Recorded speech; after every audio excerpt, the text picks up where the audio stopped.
I'm here waiting to. We'll be starting up soon, so please do stay tuned. I'll be on here shortly, I'll be with you, pal. So please hang on, darlings, for your GremlinGal. Time moves slowly, days aren't long. We'll start here soon, but first might loop this song.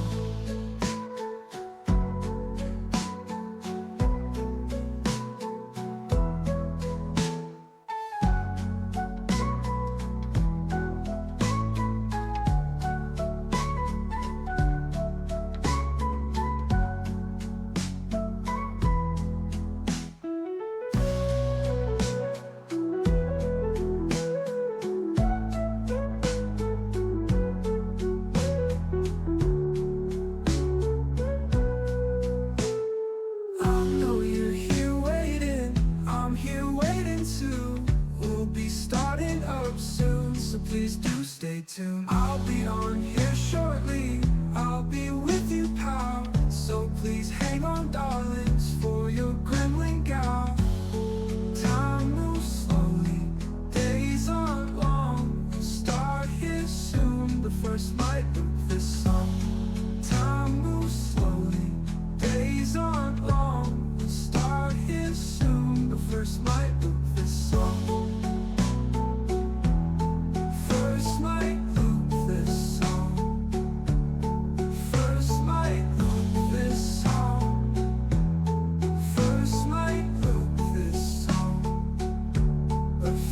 Might loop this song.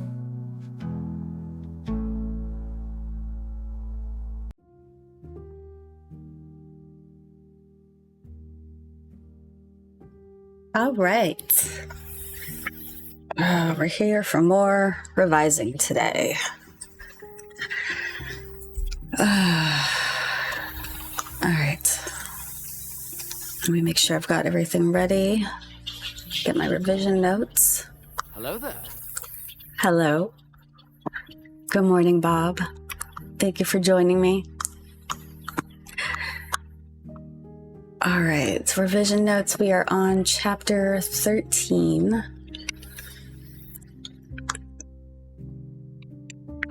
Go ahead and get Word open.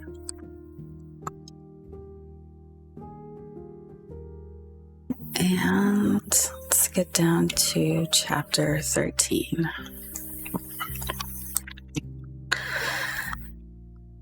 All right, the previous chapter ended with Eleanor wanting to go outside.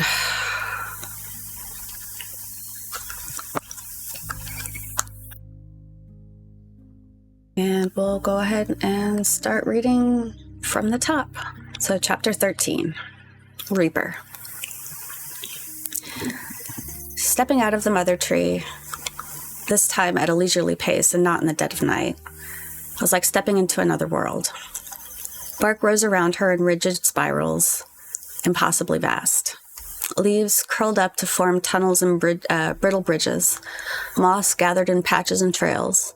It was a labyrinth of obstacles and passages, and Eleanor was surprised she'd managed to survive the attempted escape. She continued forward, roots of the tree rising up to either side like great cathedral walls, their curve guiding Eleanor down a natural path away from the tree. She glanced up, and the trunk stretched beyond sight, thick and vital, veins of glowing sap pulsing faintly beneath the surface, even on the exterior. She looked ahead instead, a strange sense of vertigo almost rocking her to a stop. She blinked the sensation away and continued carefully. Roots sprawled forward, reaching and coiling and diving into the ground. This wasn't just a tree. Pressure seemed to shift in the air as she walked, and she shivered, finishing the thought. This was something else entirely. She walked until the leviathan roots slimmed, her anxiety creeping a little higher the further out she got. When she turned back around to gauge her progress, she froze. Homewood should not have been able to hide. No tree this massive could go unnoticed, and yet it had. It stood like a behemoth beside the other trees. Its trunk was wide and cracked with deep crevices that glowed with warm amber light and pulsed with steady cadence. Massive arms hung overhead, curled and sprawling in every direction. The canopy was verdant and vibrant. It was abnormal and beautiful all at once. It had managed to evade humans for an untold number of years, and yet... Wait, just there. Something shimmered faintly at its edges, like heat in the air. What... Her thoughts were immediately interrupted by a sharp crack behind her. She spun. A strange creature stood staring at her from some distance away. It was humanoid in only the loosest sense of the word. Bipedal, 2 arms, and a thicker midsection where center of gravity would lie. That's where the similarities ended. The arms and legs were mantis-like. The head and body were covered in segmented plating. It had oversized compound eyes and a mouth that didn't look made for speech. There were no brows, no lips, no muscles to convey micro-expressions. It looked more alien than anything she'd ever seen before, until it tickled the back of her memory and shot a spike of fear and adrenaline straight through her. This was the same species Summer Fire had brought to capture her. For a prolonged second, they stared at one another, and Eleanor stood paralyzed, wondering if it would attack and drag her back into the mother tree, kicking and screaming. She would accept the new punishment of confinement, or would she accept the new punishment of confinement for her previous transgression, or would she fight? And it turned and ran. Startled, Eleanor stood there for a beat longer, too confused by the turn of events to consider her next move. Was it scared? Of her? She reached for answers but found none, and so she let her feet compel her forward, steadily, carefully. She followed after it through towers of ferns and other herbaceous plants she couldn't identify at this range, rounding a massive trunk, and stopped dead. All right, so before we go further, I'm going to go back to the top and pull up my revision notes. And let's see what it says about the opening. All right.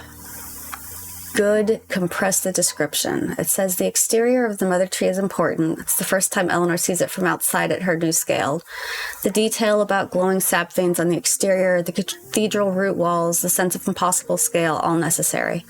But the description runs long before Eleanor turns around and sees the shimmer. The most important beat in this section is Homewood should not have been able to hide. No tree this massive could go unnoticed, and yet it had. That's the veil observation, and it should arrive faster. The walkout description could lose a paragraph. Specifically, this wasn't just a tree. This was something else entirely. Split, which is telling the reader something the imagery already showed. Okay, so... it's saying I can probably get rid of this entire section here.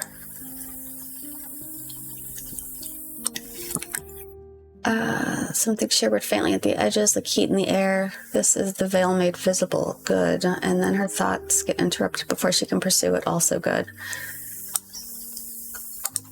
Okay. So, will this sound good with the removal of that? She glanced up, and the trunk stretched beyond sight, thick and vital, veins of glowing sap pulsing faintly beneath the surface, even on the exterior. She looked ahead instead, a strange sense of vertigo almost rocking her to a stop. She blinked the sensation away and continued carefully. Roots spiraled forward, reaching and coiling and diving into the ground.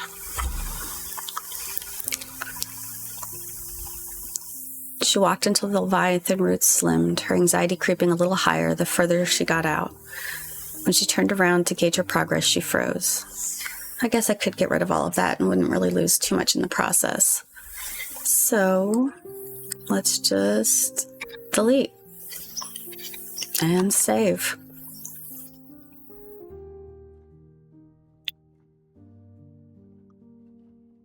All right.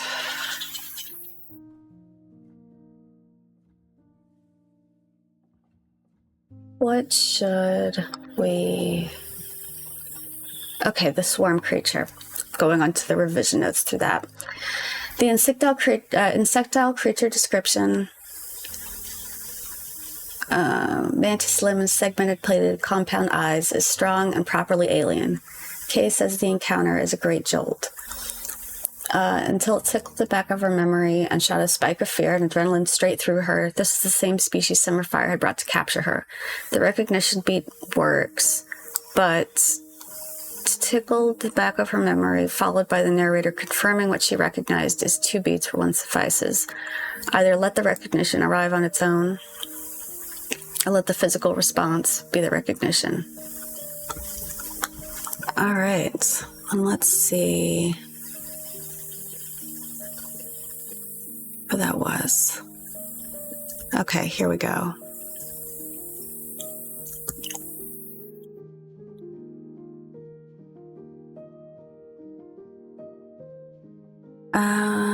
It looked more alien until it tickled the back of her memory.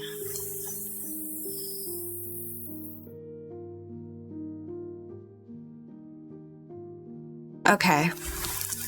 I think I will delete this instead.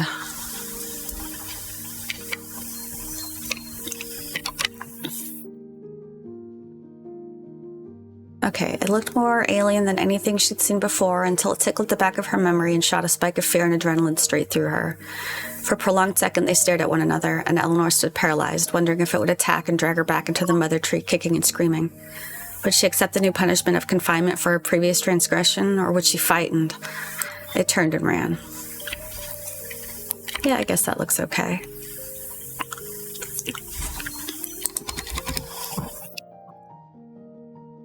All right, and I think the revision notes pick up after that, so let's scroll back down and pick up from where we left off.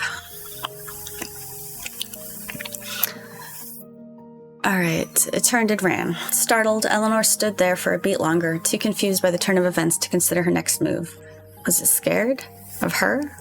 She reached for answers but found none, and so she let her feet compel her forward steadily, carefully. She followed after it, through towers of ferns and other herbaceous plants she couldn't identify at this range, rounding a massive trunk, and stopped dead. The creature was there, and beside it, a balance bound she did not recognize, leaning against the trunk. He was taller than Eleanor by nearly a head, his hair pale as frost, his skin light as birch bark. His eyes were cold blue, sharp and unblinking. Where summer felt like fire and dusk, this one felt like winter and stone. He smiled. Eleanor stiffened, but she didn't step back. She forced herself to mirror his smile. "Hello," she said lightly. "I think I may have startled your friend there." The balance bound straightened from where he had been resting against the tree, slow and deliberate, like a cat uncoiling. His eyes tightened with pain, she thought, but then it was gone. He approached, almost too close, then stopped. She watched as he reached to his side and grabbed from a small pouch tied around his waist. He pulled out a handful of something, then held it out for her to see, palm facing up. His hand was full of golden powder, and before she had time to ask about it, he blew on the mound. It saturated the air in front of her with a sudden cloud, and Eleanor couldn't help but breathe it in as she gasped and stumbled back a step in surprise, waving at the air in front of her to dissipate it. "What do you think you're doing?" she cried out, wiping the residue from her face. "Greeting you," the man said simply. "Now, if you would, please repeat what you said before I greeted you." Before you... Listen, that is not how you greet people from where I'm from, so a warning next time would be appreciated. Ugh, these guys are relentless in the chat.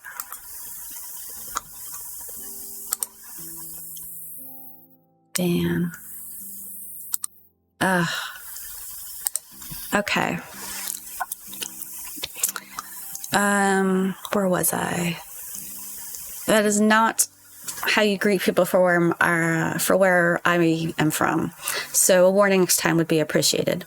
He shrugged his shoulder, then seemed to be waiting, so Eleanor sighed and repeated herself. "I'd only said that I thought I startled your friend there." She motioned to the insectile-like being standing behind the tree, hiding most of his body from her sight. "I assure you," he said, voice smooth. The reaction was entirely appropriate. Her smile stiffened. What's that supposed to mean? His eyes flickered briefly to the tree trunk behind her, then back to her face. He remembered a rather violent interruption, one in which you were enthusiastic. A chill slid down her spine. "Oh," she said carefully. "He heard the story. He lived it." His head tilted. "You struck my people from the sky." The air seemed to thicken between them. "You were there," she realized. "I was," he agreed.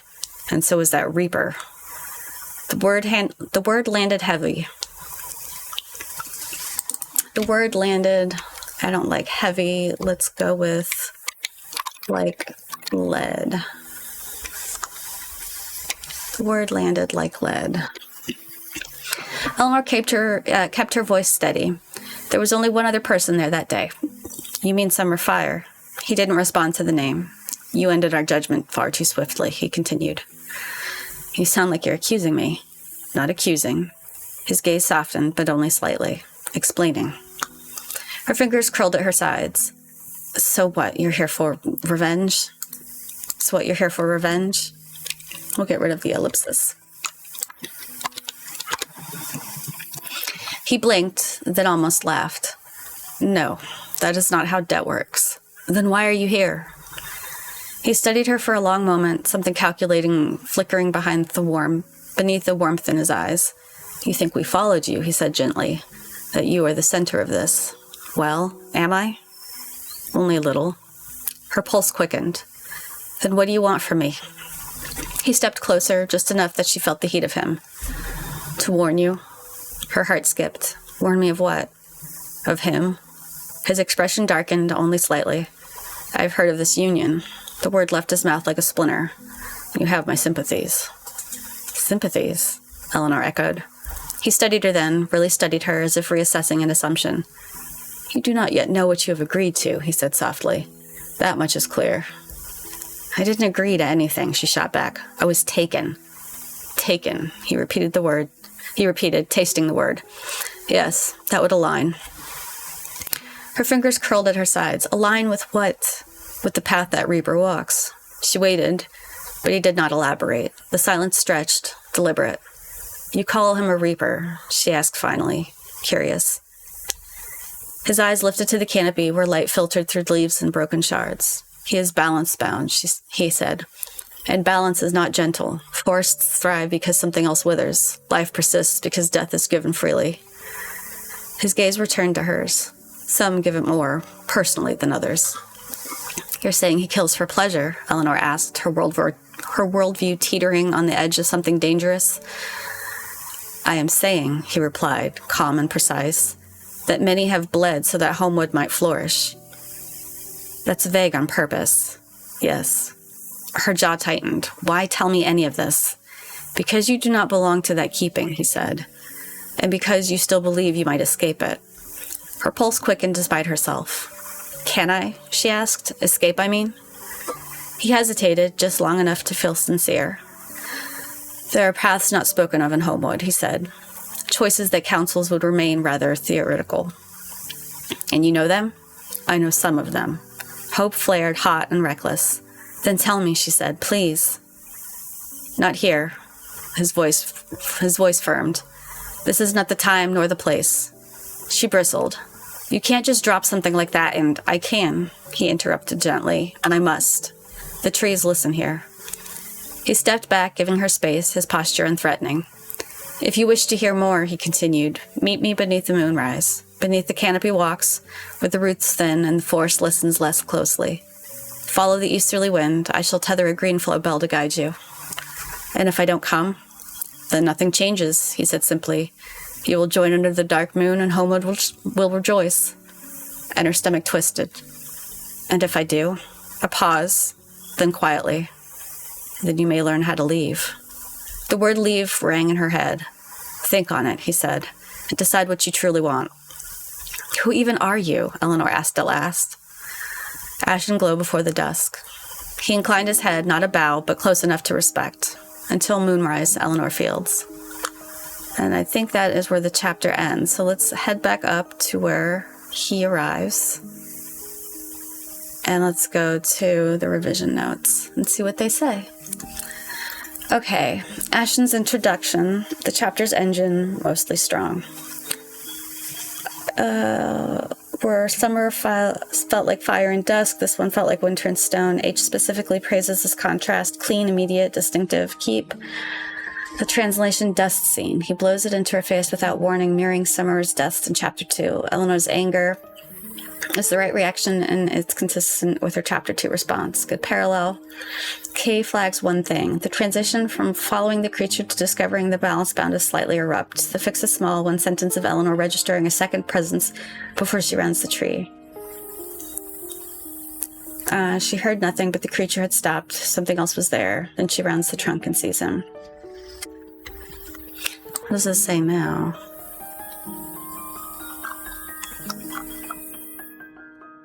The creature was there.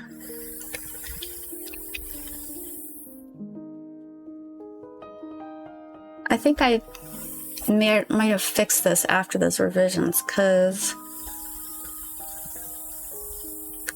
the fix is small. One sentence of Eleanor registering a second presence before she rounds the tree.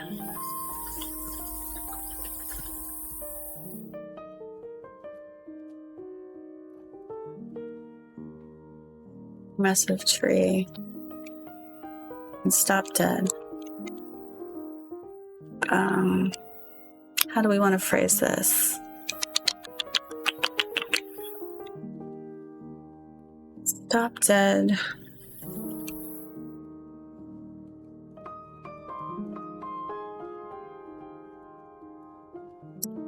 I don't know. I kind of like it the way it is.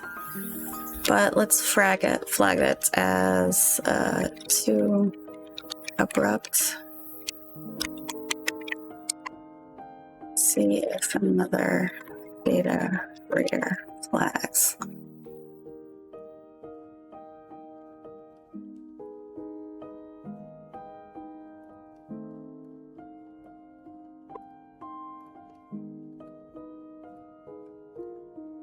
Oh, I misspelled two. Let's add that O.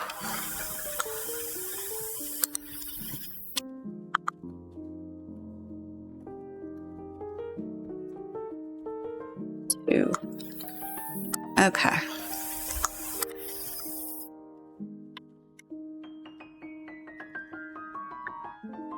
All right. The dialogue. Cave's pacing note. Trim repetitive clarifications.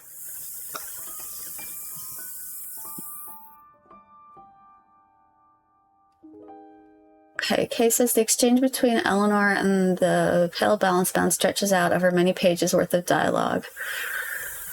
And repeated clarification over revenge and need risks slowing momentum. But I think I fixed that already as well.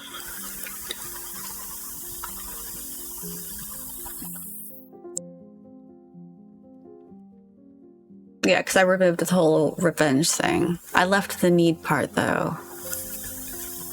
Oh, no, I did it. I did alter it. Okay. Yes, so that is good.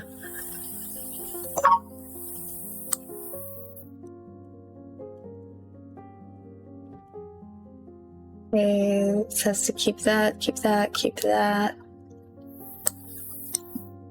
What can be trimmed?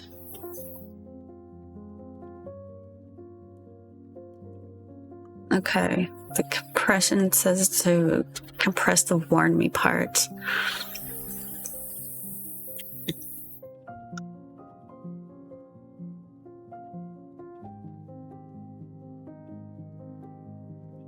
Where is that? Okay, right here. Only a little, her pulse quickened. He stepped closer to warn you.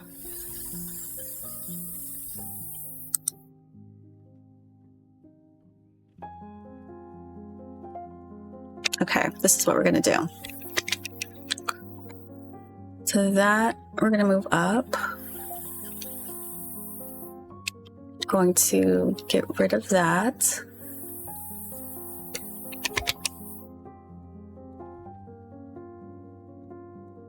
We're gonna make that one paragraph. Okay, to warn you, her heart skipped a beat.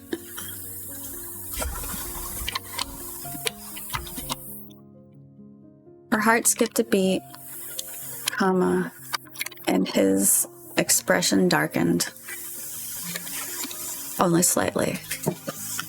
I have heard of this union. We'll italicize that. The word left his mouth like a splinter. You have my sympathies.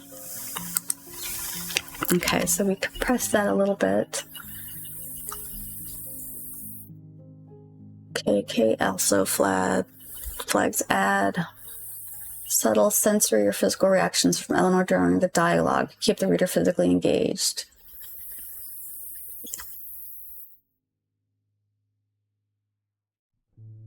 Says awareness of the wind, the creature still watching from behind the tree, the coolness of the air outside the veil's range. Important if they're near Homewood's edge. The veil may be weaker here, which would explain why Eleanor's emotions feel sharper in this scene.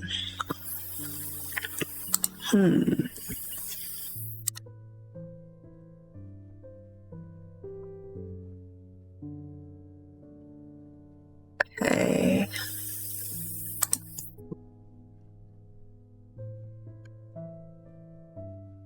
So, sensory moments.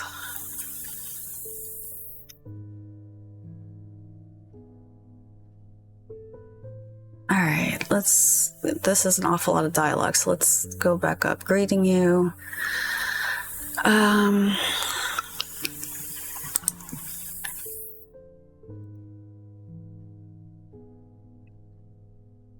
smile stiffened.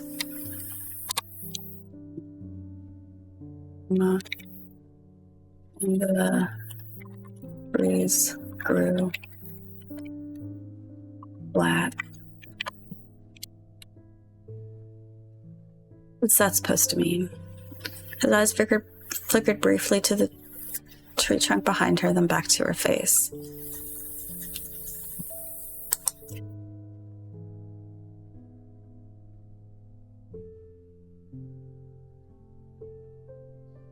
Chill ran down her spine, comma.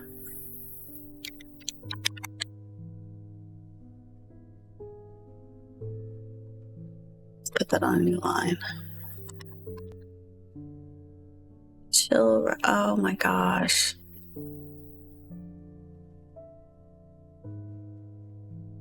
Okay, chill ran down her spine, comma. And the forest seemed to lean in.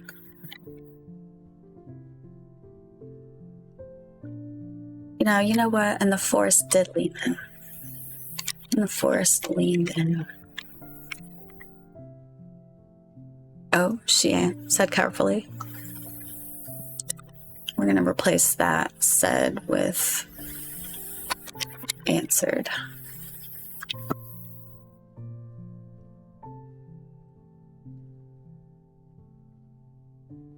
He lived it, his head tilted. You struck my people from the sky. The air seemed to thicken between them.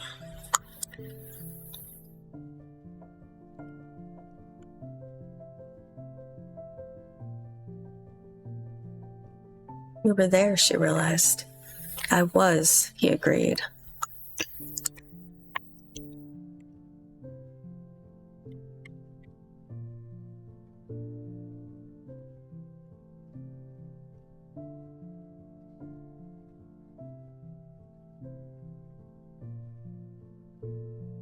And a sudden wind. The sudden wind pushed against them. I was, he agreed, and the sudden wind pushed against them, and so was that reaper. The word landed like lead. Eleanor kept her voice steady. There was only one other person that day. You mean Summer Fire? He didn't respond to the name. You entered our judgment too swiftly, he continued. You sound like you're accusing me.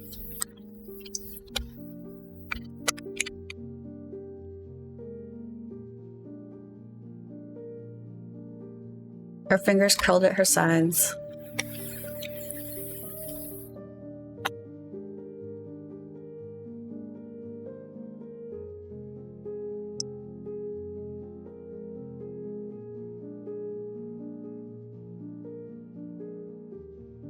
The forest louder for a moment, as if to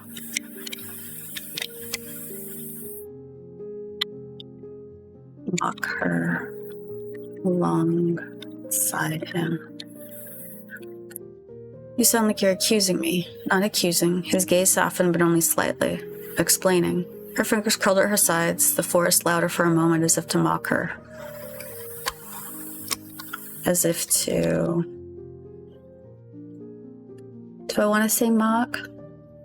Her fingers curled at her sides, the force louder for a moment, as if to taunt her.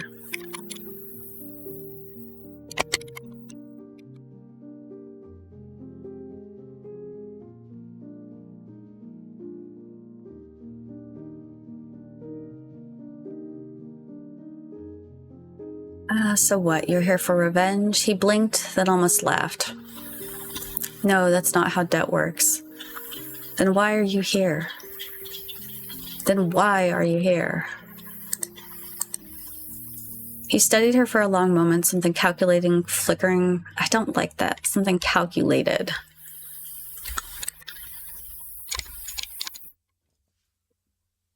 Something calculated. Flickering beneath the warmth in his eyes. You think we followed you, he said gently. That you are at the center of this. Well, am I? Only a little. Her pulse quickened.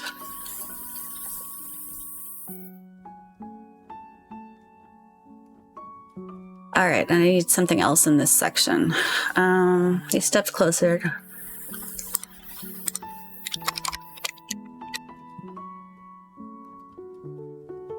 He stepped closer just enough that she felt the heat of him,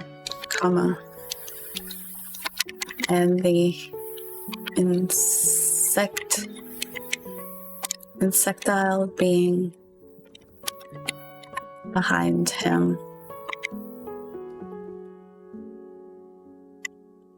Towered further behind the tree.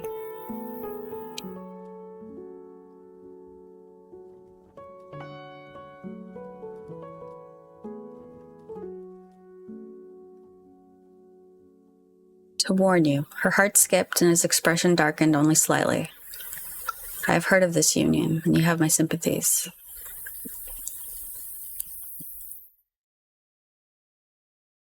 His eyes lifted to the canopy where light filtered through leaves and broken shards. The breeze stirred them.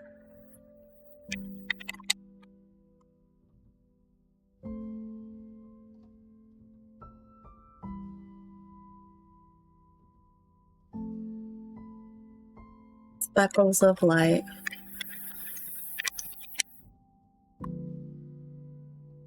Lancing to and fro.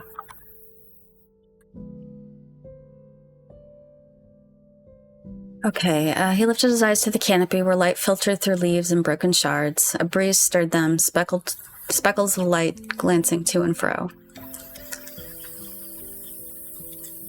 He is balance-bound, he said, and balance is not gentle. Forests thrive because something else withers. Life persists because death is given freely. His gaze returned to hers.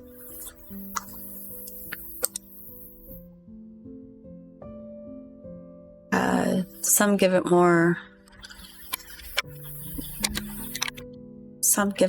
personally than others. Do I like the word personally? We could go with enthusiastically.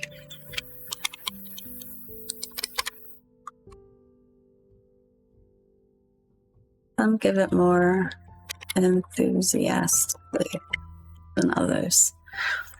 Let me see if there's a better word for that, though.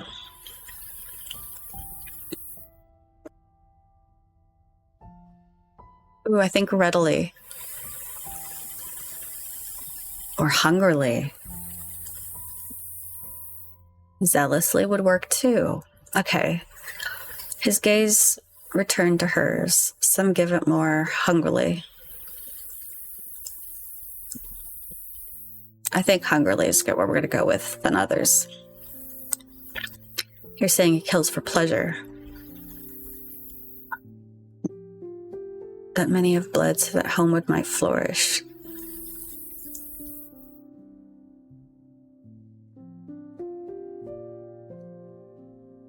Okay. He hesitated just long enough to feel sincere.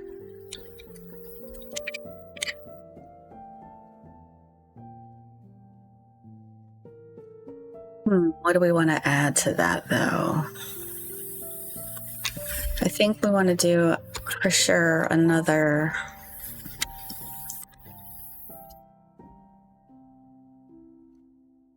descriptor, but of what?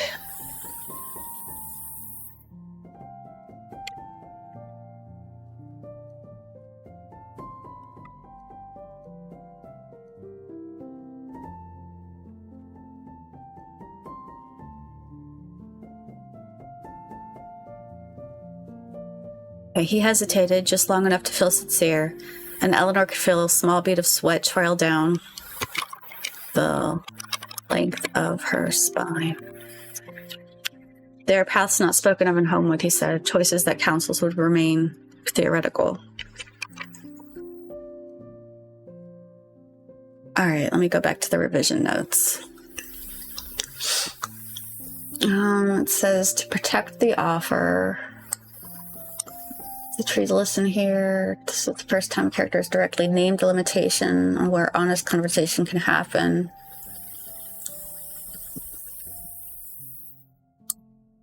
Keep. Then you may learn how to leave.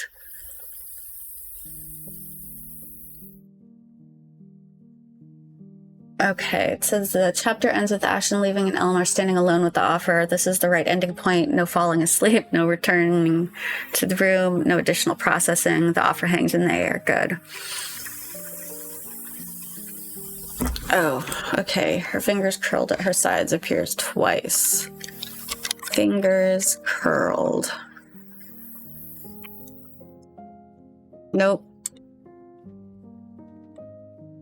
Okay, there we go. Those are the two. Her fingers curled at her sides.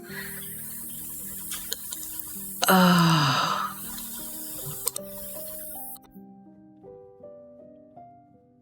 Her fingers curled at her sides, the forest louder for a moment as if to taunt her.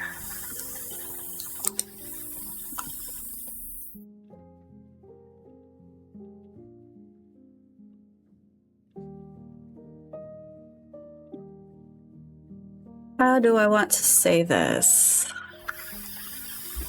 How do I want to say this?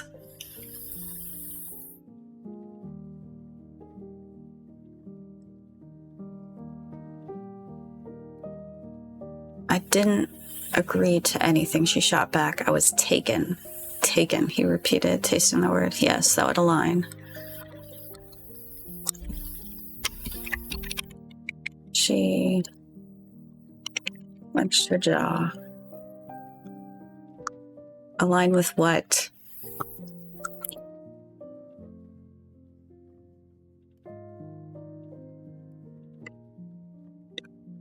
Okay.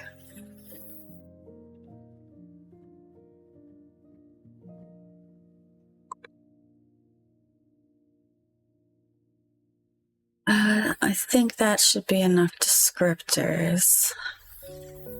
Okay, other line level notes.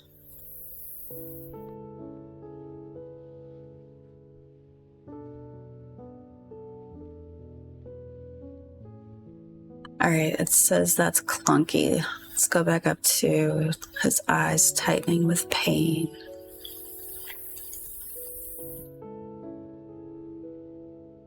His eyes tightened.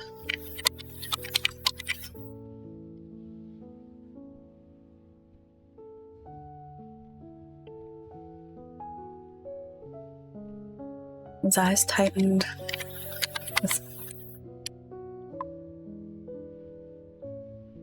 His eyes tightened with pain, she thought, but then it was gone.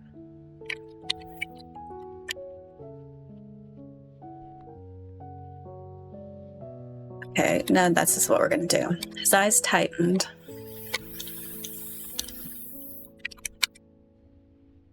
His eyes tightened, comma.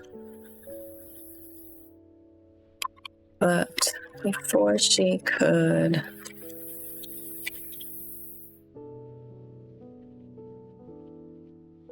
think on it, his eyes tightened before she could think on it.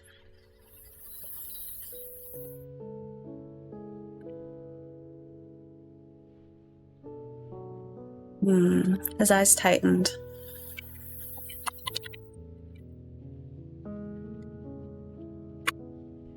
His eyes tightened, and then it was gone.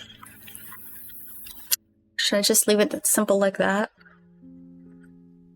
The balance bound straightened from where he had been resting against the tree, slow and deliberate like a cat uncoiling. His eyes tightened, and then it was gone. No, I don't like that either. His eyes tightened.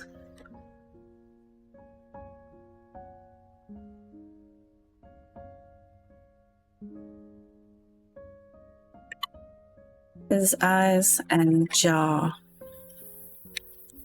All right, let's go back. We'll just write this from the top. His eyes and jaw tightened.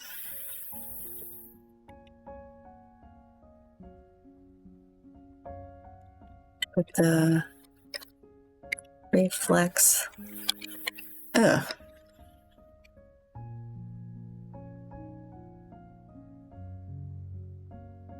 But the no, I don't want to use the word reflex.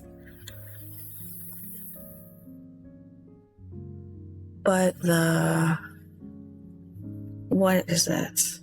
What do I call this? His eyes and jaw tightened. But the moment passed quick. No. But the moment passed.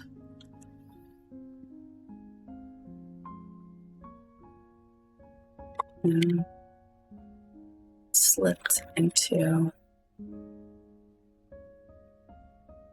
a practiced smile. The balance bound straightened from where he had been resting against the tree, slow and deliberate like a cat uncoiling. His eyes and jaws tightened, but the moment passed and slipped into a practiced smile.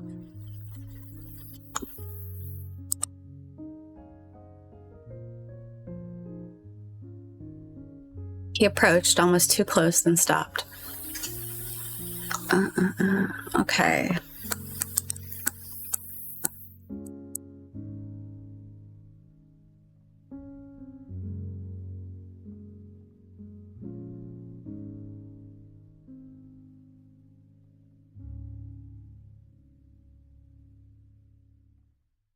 All right, this bot is going crazy today.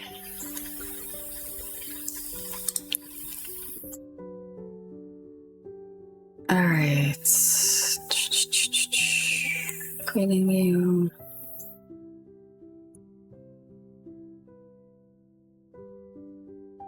All right, slightly overwrought for what's actually happening. She's getting information.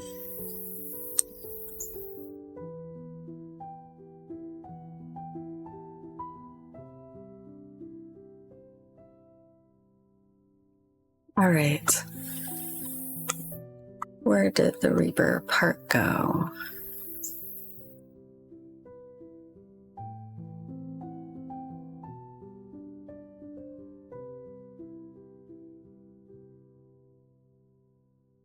This is, okay, where is this section? Okay, you're saying he kills for pleasure, Eleanor asked.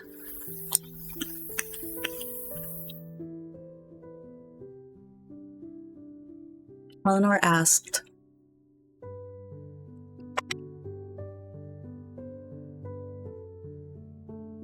Although she was not sure she wanted confirmation.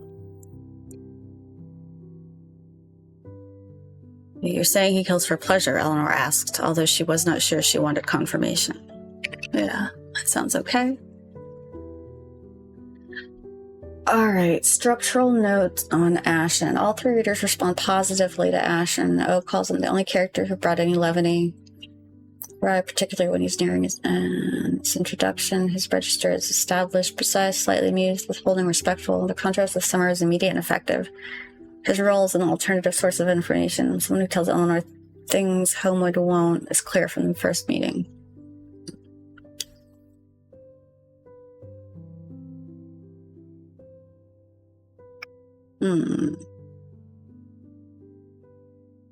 A summary of this past. This chapter is structurally sound, Ashen's introduction is effective, dialogue is genuine tension, and the closing offer creates strong forward momentum. Okay, compressed from that. All right. I think that is chapter 13 then.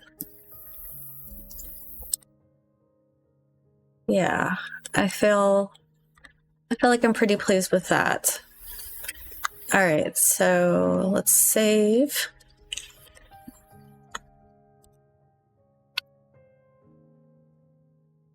Clear the page. And let's move on to chapter 14. Actually, I think I'm going to take a quick break. So hang tight. I'm going to go, do some stuff, and I will be right back. So hang tight.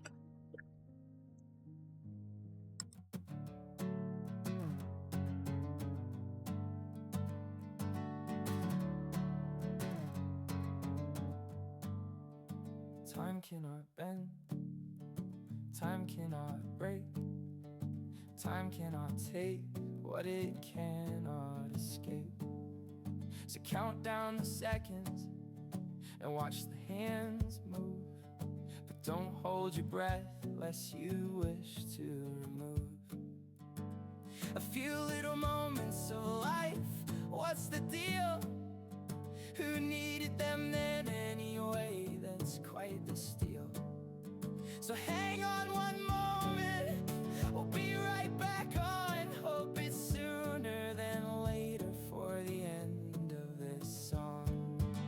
Just don't be surprised, dear, if you see me repeat everything we've just said till the song is complete. Just don't be surprised, dear, if you see me repeat everything we've just said till the song is complete.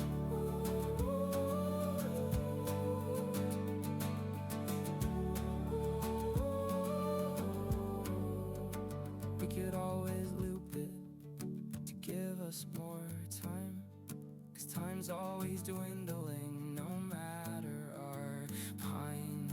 So think on the morrow and think of today. Think of ways to face time, think of ways we can stay, because life is too fleeting and time is too short. Thanks for spending yours here, thanks for all the support. We'll wrap up this song now, the ending is near. So what if we loop it? That's not much to fear.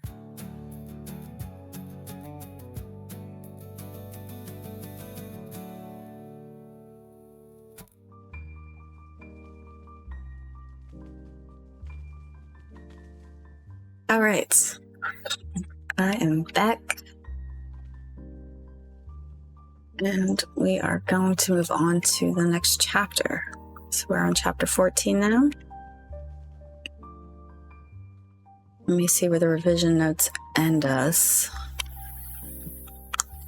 Okay, so the opening, and then Silver Escort. Okay.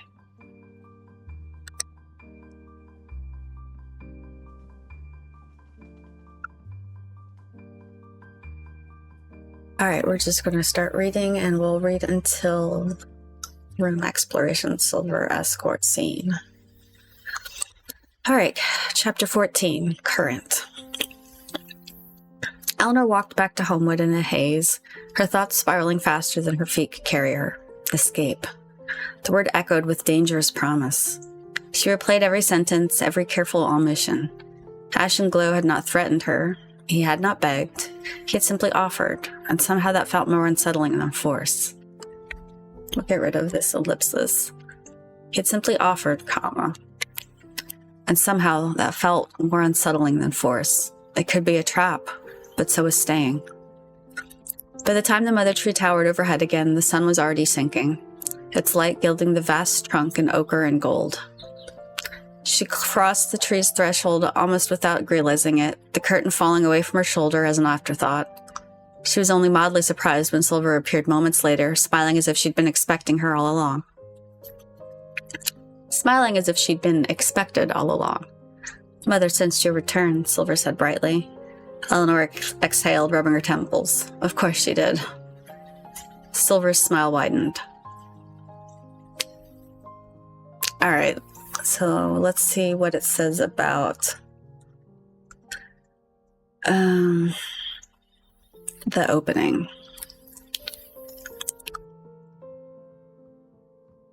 Place with something physical.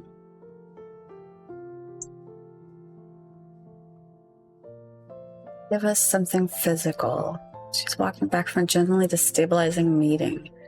Give us body. Okay. All right, it basically wants a rework for the entire opening. So let's get some writing space here.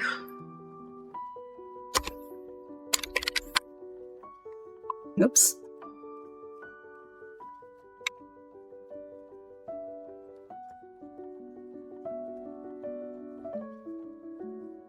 All right. It wants physicality. All right, she's just finished having this meeting with Ashen. What is she feeling like? How do we want to phrase this?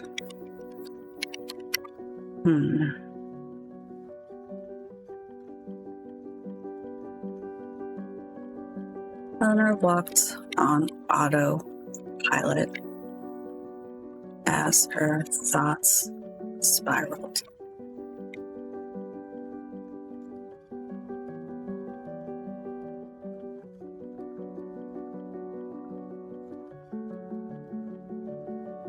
Her muscles were taut.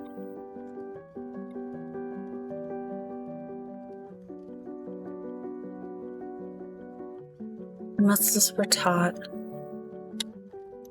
and a tension headache was growing.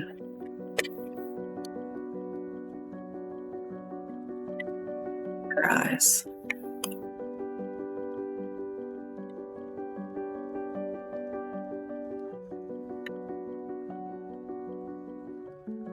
Escape. I think I want that to be on a new line. Escape.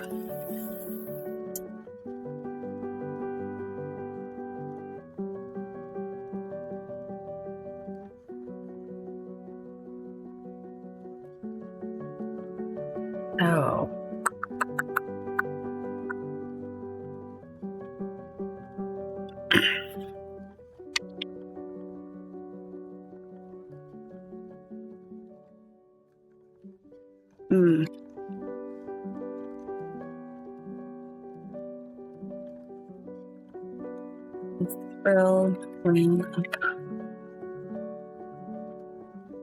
A thrill ran through her body. A thrill ran through her body at the notion.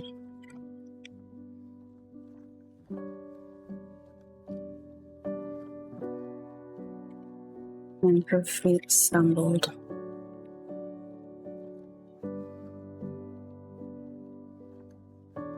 A thrill ran through her body as the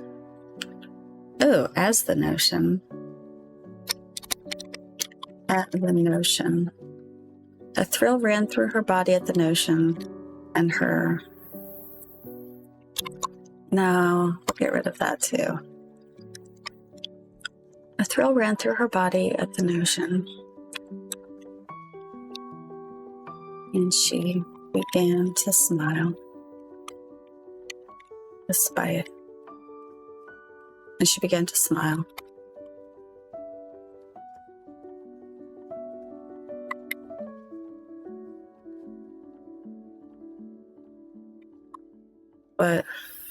Her feet stumbled for a moment, and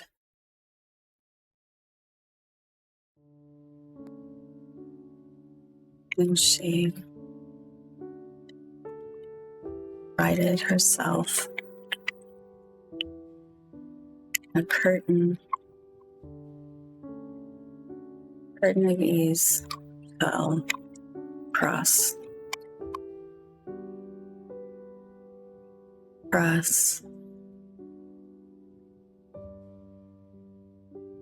her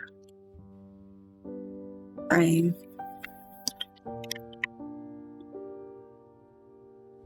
easing away the tension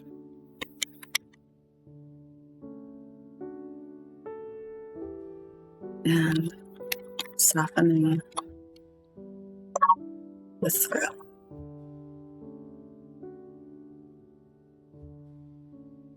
Okay, let me read that entire section. Eleanor walked on autopilot as her thoughts spiraled.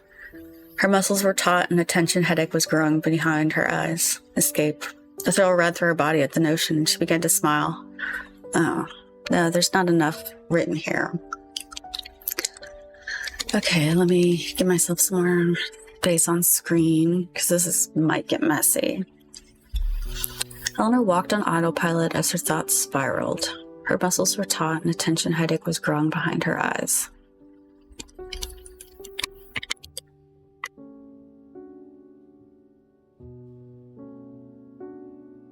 The breeze pushed her from behind.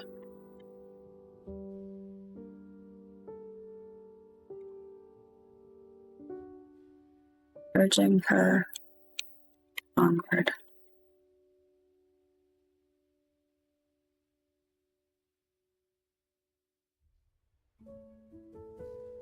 I don't know. Okay, Eleanor walked on autopilot as her thoughts spiraled. Her muscles were taut and a tension headache was growing behind her eyes. A breeze pushed her from behind, urging her onward.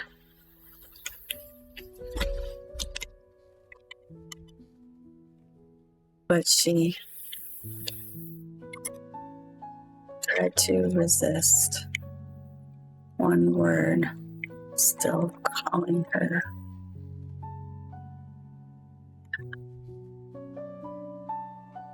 Escape.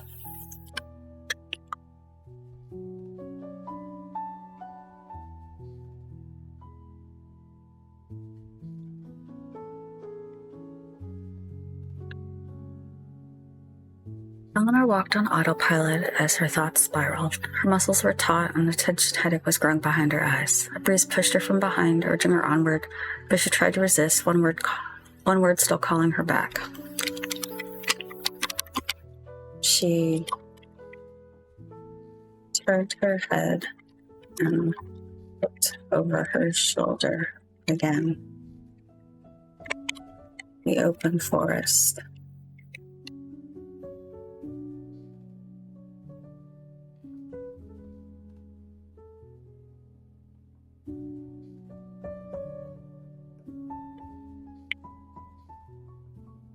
She turned her head and looked over her shoulder. The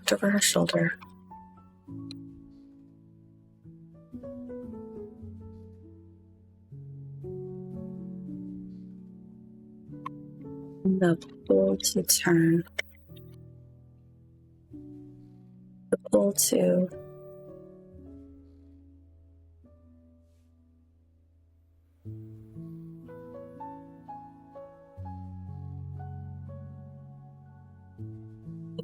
what? Okay, a breeze pushed her from behind, urging her onward, but she tried to resist, one word still calling her back. She turned her head and looked over her shoulder. The pull of it. Pull of it what? Pull of it.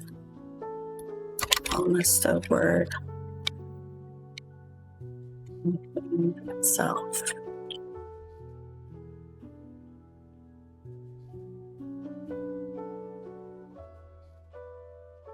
Escape.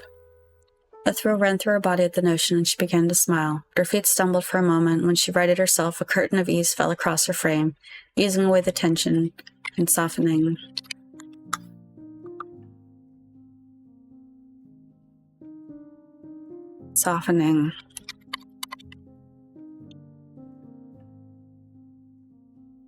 Oops. Okay. Thrill ran through her body at the notion, and she began to smile, but her feet stumbled for a moment, and when she righted herself, a curtain of ease fell across her frame, easing away the tension and softening. The momentary excitement.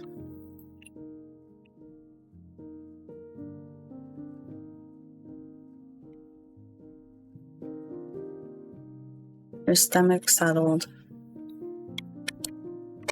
and her headache vanished.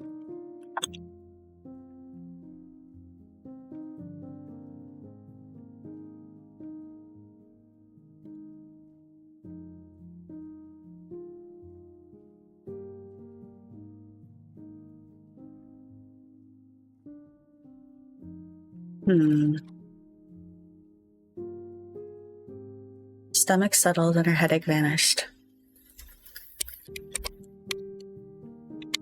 And her eyes unfocused. Oh my God. Unfocused for a half second.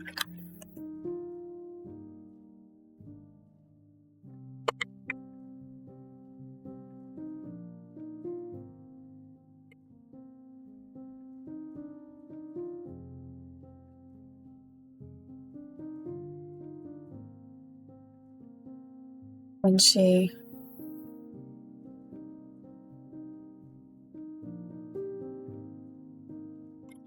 brought the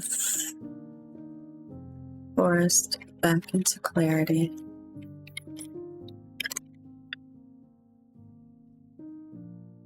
When she brought the forest back into clarity,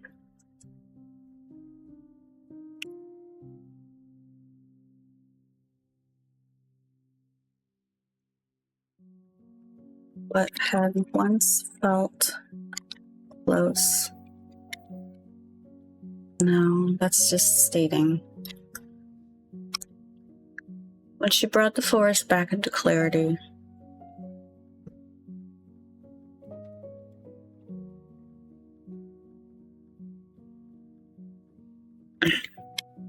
her heart felt a little heavier.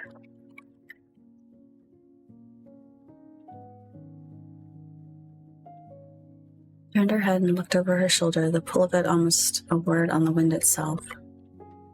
She felt light. She felt lighter.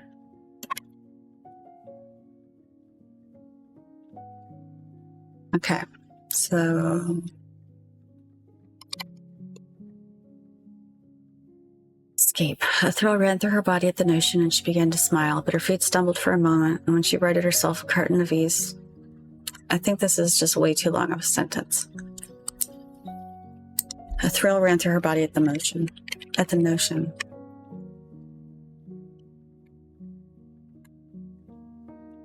She began to smile.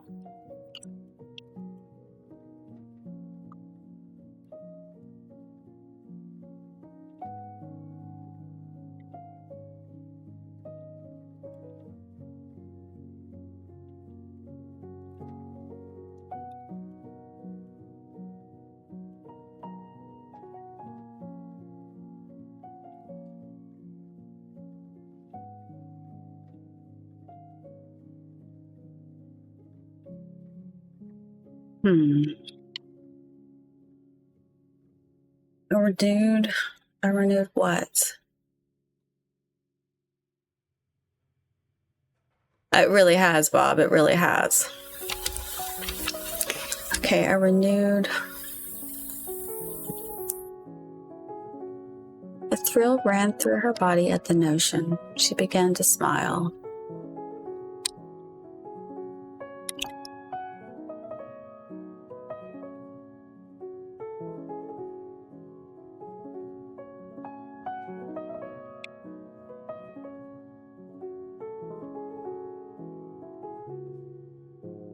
A thrill ran through her body at the notion.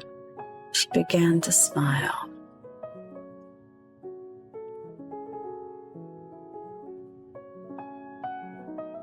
The expression widened.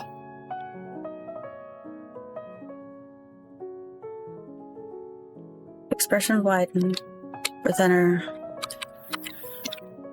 feet, within her foot,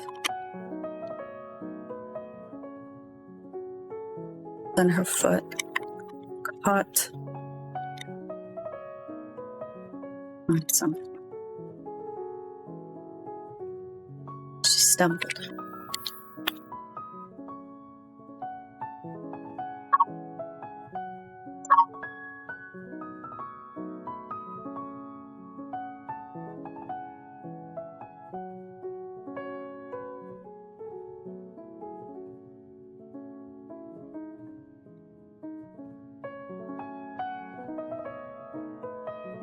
Into what felt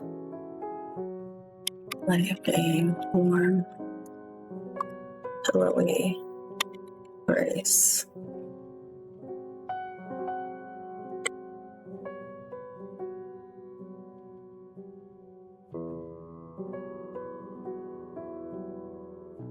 Fergie's trying to bonsai off the couch again. Ugh, those two. They're gonna have the worst joints, man. Okay, her stomach settled and her headache vanished. No. A thrill ran through her body at the notion. She began to smile. The expression widened, but her foot caught on. The expression widened.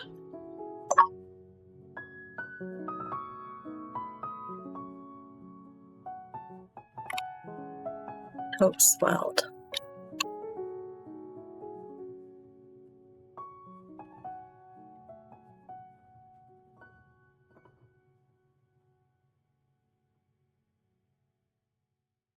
Oh, funny, Bob, funny. All right, let me read this from the top because I'm still not sure if this is working or not. Okay, Eleanor walked on autopilot as her thoughts spiraled. Her muscles were taut and a tension headache was growing behind her eyes. A breeze pushed her from behind, urging her onward, but she tried to resist, one word still calling her back. She turned her head and looked over her shoulder, the pull of it almost a word on the wind itself. We're going to change that to promise. The pull of it almost a promise on the wind itself. She felt lighter. Escape. A thrill ran through her body at the notion. She began to smile. The expression widened and hope swelled. Then her foot caught on something. She stumbled, taking two quick steps forward into what felt like a warm, pillowy embrace. When she righted herself, a curtain of ease fell across her frame.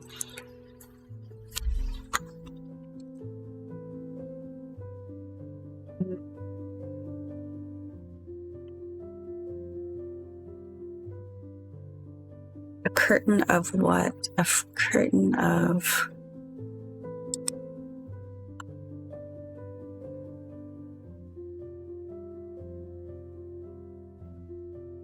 we can't use ease twice. When she righted herself, a curtain of... let's say comfort fell across her frame, easing away the tension and softening the momentary excitement.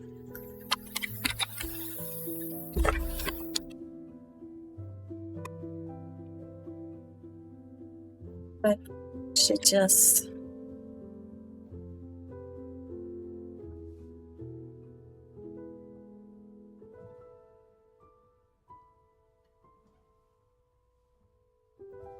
her stomach settled and her headache vanished, and her eyes unfocused for half a second. When she brought the forest back into clarity, her heart felt a little heavier. We'll move that down here.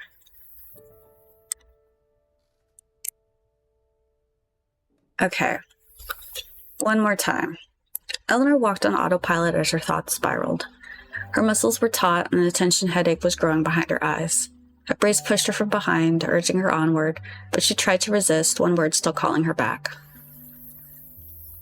She turned her head and looked over her shoulder, the pull of it almost a promise on the wind itself. She felt lighter. Escape. A thrill ran through her body at the notion. She began to smile. The expression widened and hope swelled.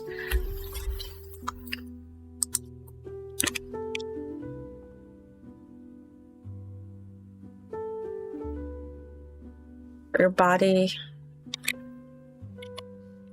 twisted into the sensation.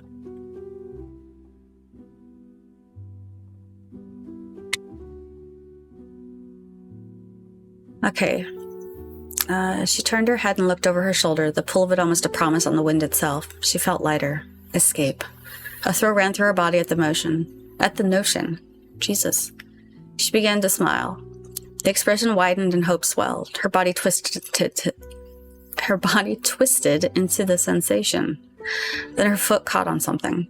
She stumbled, taking 2 quick steps forward into what felt like a warm, pillowy embrace. When she righted herself, a curtain of comfort fell across her frame, easing away the tension and softening the momentary excitement. Her stomach settled and her headache vanished, and her eyes unfocused for a half second.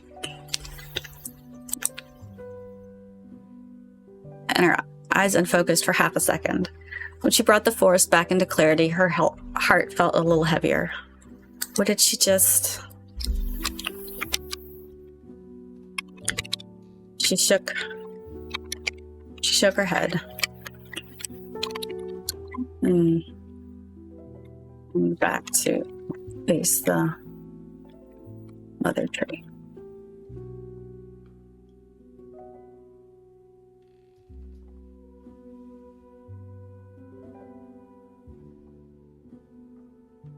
She wasn't sure. She was no... do I need to say that at all? She shook her head, then turned back to face the mother tree. Her steps started up again.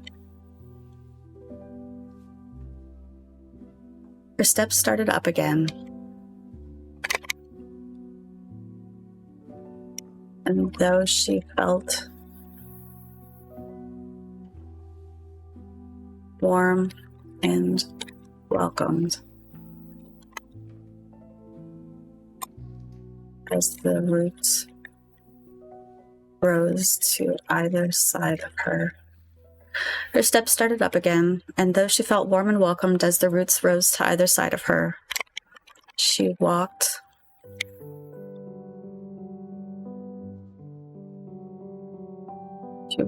with the grace of a woman headed for the gallows, which might be a little too over the top, so let me read that. Her stomach settled and her headache vanished, and her eyes unfocused for half a second. When she brought the forest back into clarity, her heart felt a little heavier. What did she just... She shook her head, then turned back to face the mother tree. Her steps started up again, and though she felt warm and welcomed as the roots rose to either side of her, she walked with the grace of a woman headed for the gallows. Yeah, that's a little too intense. She walked...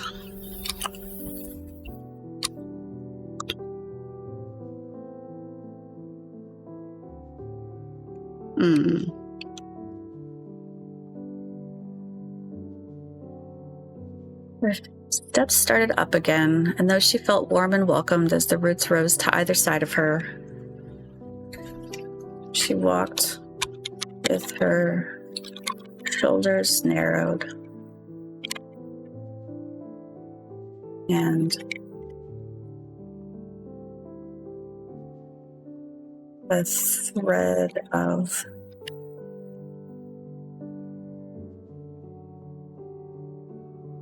something uncertain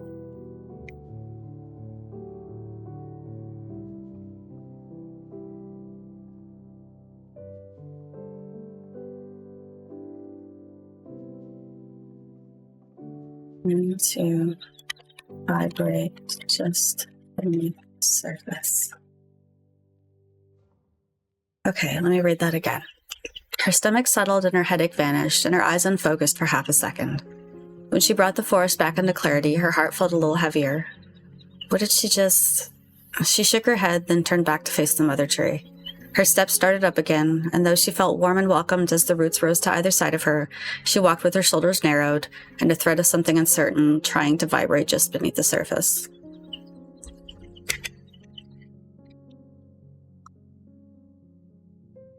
I think that's a bit of a run-on sentence. Her steps started up again.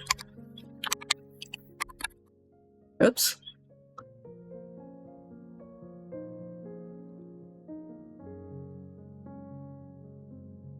Her steps started up again.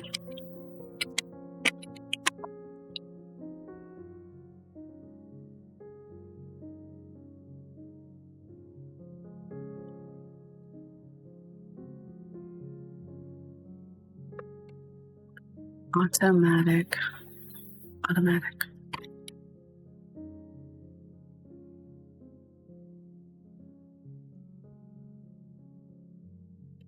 Cool.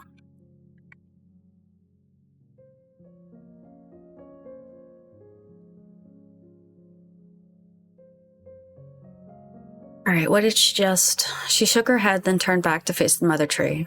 Her step...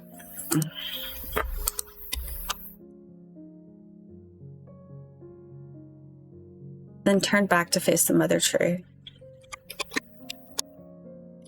It rose up in grand defiance nature.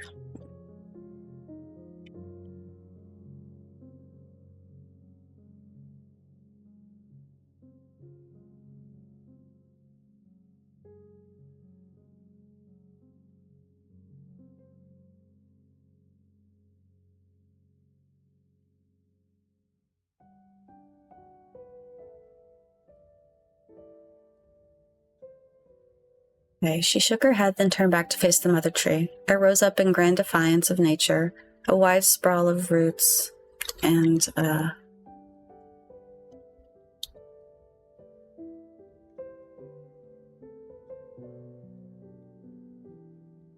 up the size of a city block.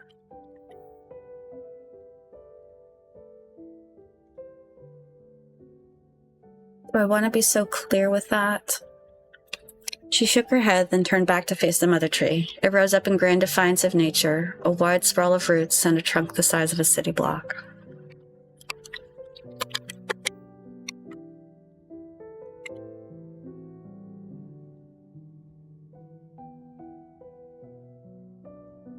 The path yawned ahead of her.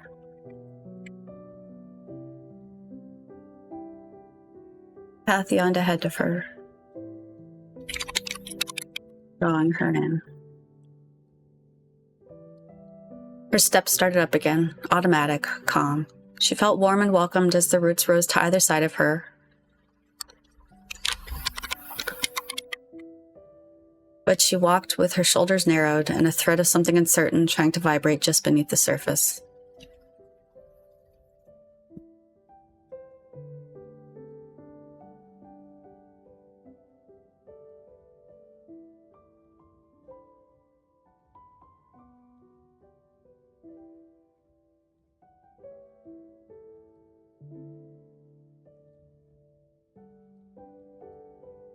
Okay, do I want to bring up escape again or let that lie? Her steps started up again, automatic, calm. She felt warm and welcomed as the roots rose to either side of her, but she walked with her shoulders narrowed and a thread of something uncertain trying to vibrate just beneath the surface.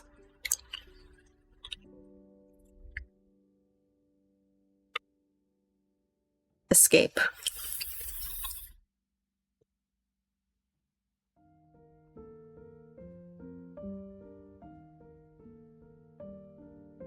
Let's see, the thread of something uncertain trying to vibrate just beneath the surface. Escape.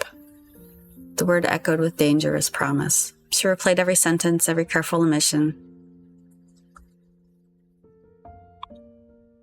Ash and Glow had not threatened her. He had not begged. He had simply offered, and that somehow felt more unsettling than force. I think I can probably get rid of that. He had simply offered. By the time the mother tree towered overhead again, the sun was already sinking, its light gilding the vast trunk in ochre and gold. She crossed the tree's threshold almost without realizing it, the curtain falling away from her shoulder as an afterthought. Okay. I think I like where we took that. So we added more of an opening.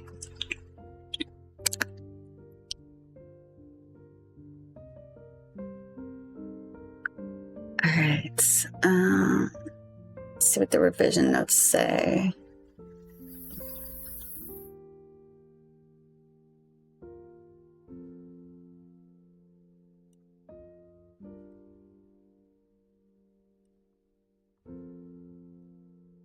Okay. All right. Yeah, I think doing that works better now.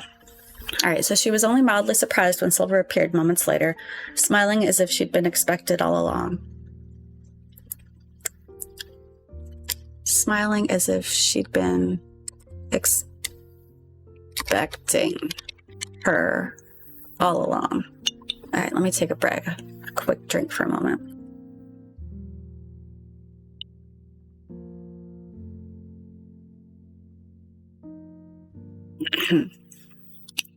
Mother sensed your return, Silver said brightly. Eleanor exhaled, rubbing her temples. Of course she did. Silver's smile widened. She walked Eleanor back to her quarters along the gently curving interior hall, their footsteps soft against the wood. Eleanor counted the doors, noted the curtain colors, and felt along the walls as she walked. Before parting, Silver promised food and disappeared with a lightness that was still unsettling. Eleanor took the opportunity to explore her chamber with more care than she had previously, needing something to do with her restless energy, and still not convinced she'd learned all there was to learn. She started at the far end of the room and worked toward the opening. This was what she did when she needed to think without thinking. We can get rid of this dash. This was what she did when she needed to think without thinking. Systemic observation.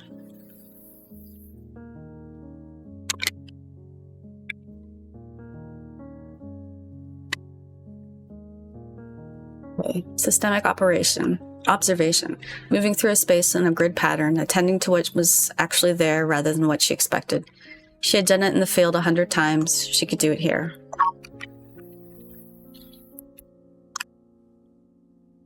The walls were warm and faintly yielding, not like wood should be, but like something that hadn't entirely decided what it was yet. The grain ran in long curves that didn't follow any logic she recognized. She pressed her palm flat against the surface and felt, very faintly, intermittently, like a pulse through a great deal of insulation, the heartbeat she'd first noticed on waking. She held still until she lost count of it and kept moving. She cataloged everything. The shelf that wasn't quite a shelf, the slight depression in the floor near the bed that she'd been placing her feet into without noticing, the way the ceiling curved differently on the left side than the right. She took her time.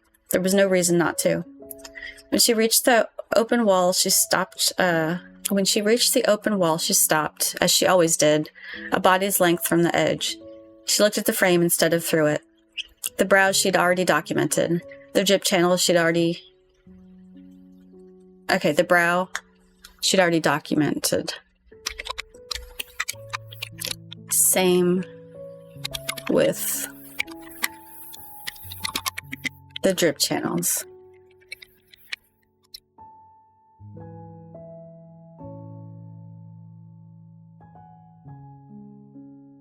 Okay, the brow she'd already documented. Same with the drip channels. She moved to the left in her edge and crouched, running her fingers along where the opening met the solid wall. The junction was not clean. There was, she leaned in, a texture there.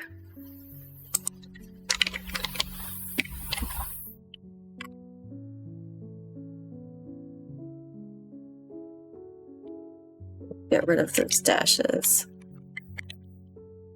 She leaned in, a texture there, a layering.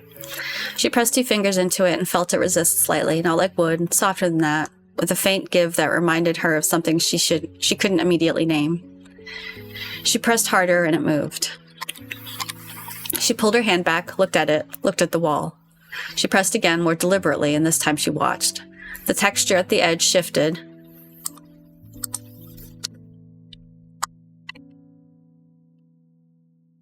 Get rid of that. And say, not by much, barely perceptible. But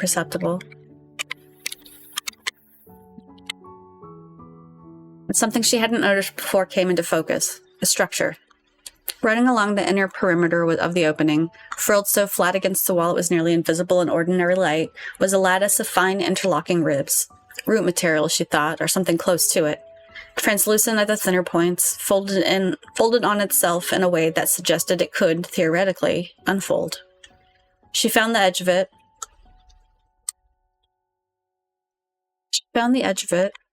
A slightly raised lip where the structure began.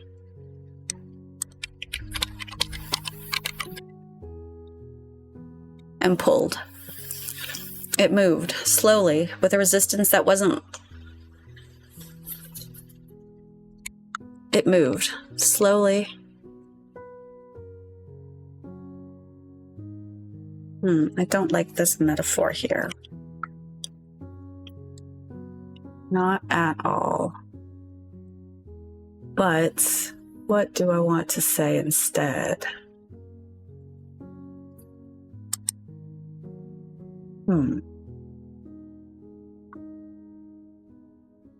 It moved.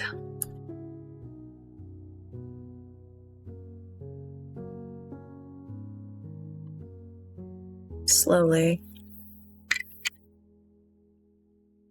And with only the barest of resistance.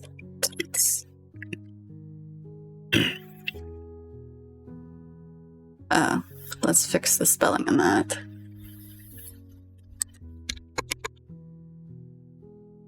All right, it moved, slowly and with only the barest of resistance. She pulled steadily and it came, extending across the opening in a fan of interlocking ribs that knit together as they went, each one finding its neighbor, until a third of the opening was covered in a membrane that filtered the light into something fine and diffuse and extraordinarily beautiful. She let it go, it stopped. She pulled again, it extended further. She released her grip entirely and it held, suspended, neither retracting nor advancing, waiting for something. She blew on it gently. It trembled but didn't move. She pressed her palm flat against the lattice surface and felt the same warmth she'd felt in the walls. Alive, then. Or close enough to the same thing. Alive, then. Close enough.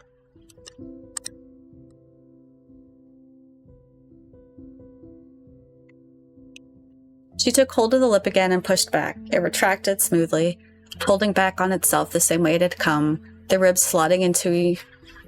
I don't really want to use ribs again.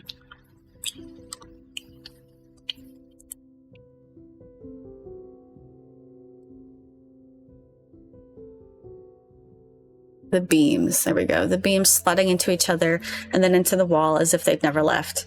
In 10 seconds, the opening was bare again, the forest visible in full, the night air moving in unimpeded.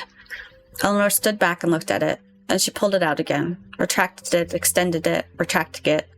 Not because she... Get rid of this again. Not because she needed to, but because the mechanism was satisfying in a way that good mechanisms always are, and because she wanted to be certain she understood how it worked before she needed to rely on it. On the final pull, she brought the lattice fully across the opening and held it there, watching the forest through the fine weave of it, the light transformed. And it was like looking through something that... the way the light transformed. Okay, on the final pull, she brought the lattice fully across the opening and held it there. Watching the forest through the fine weave of it, the light transformed.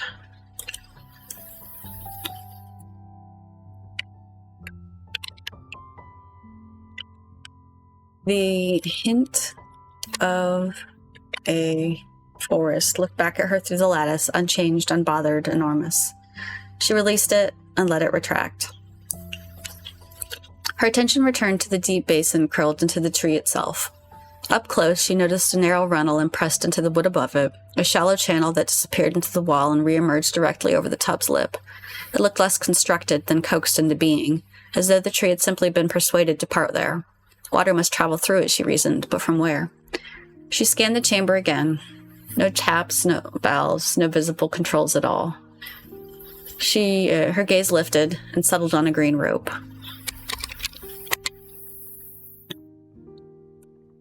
It hung from above in a gentle curve, braided from pale fiber and threaded with something faintly iridescent. At its end was a smooth, ornamental bead carved from dark wood, warm-looking despite the cooling light. Eleanor stepped closer, curiosity outweighing caution.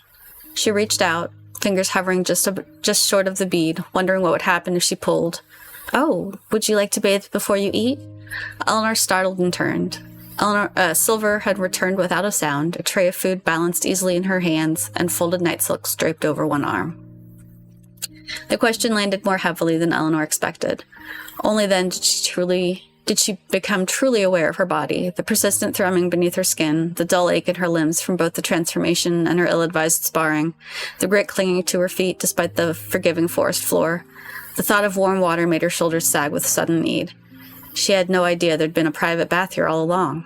"Oh, can I?" she asked. Silver blinked at her in mild surprise. "You need not even ask." She set the tray down on the table and laid the folded silks beside it.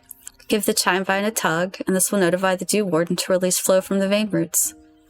"The chime vine?" Eleanor repeated faintly, glancing back at the rope. "Yes, and if you desire warmth..." Silver lifted one finger, smiling. "Tug twice." Eleanor hesitated only a second. "There is hot water?" Silver nodded. "The warden will know." "How does that work?" Eleanor asked, unable to help herself. "The heating, I mean." Silver tilted her head. "How does it work?"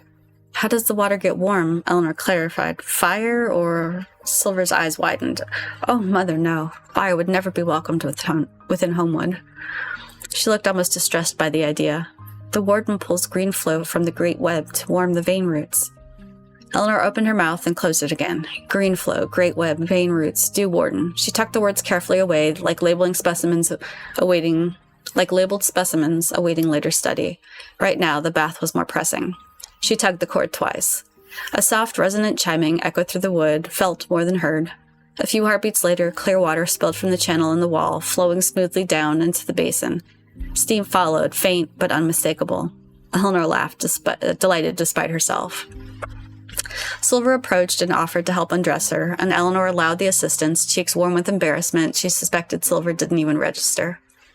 When she finally slipped into the basin, the water cradled her like a held breath release. The water cradled her. We don't need the like. The water cradled her. A groan escaped before she could stop it, tension draining from her muscles in a way she hadn't realized she needed so badly. Silver smiled, clearly pleased. "I will return later to dim the light for evening." She paused at the curtain. "Rest well." Left alone again, Eleanor sank deeper into the water and closed her eyes. The quiet gave her thoughts room to surface. She lifted an arm from the water first, wincing at an ache in her shoulders, and looked at the new scar she bore, a reminder of insufficiency.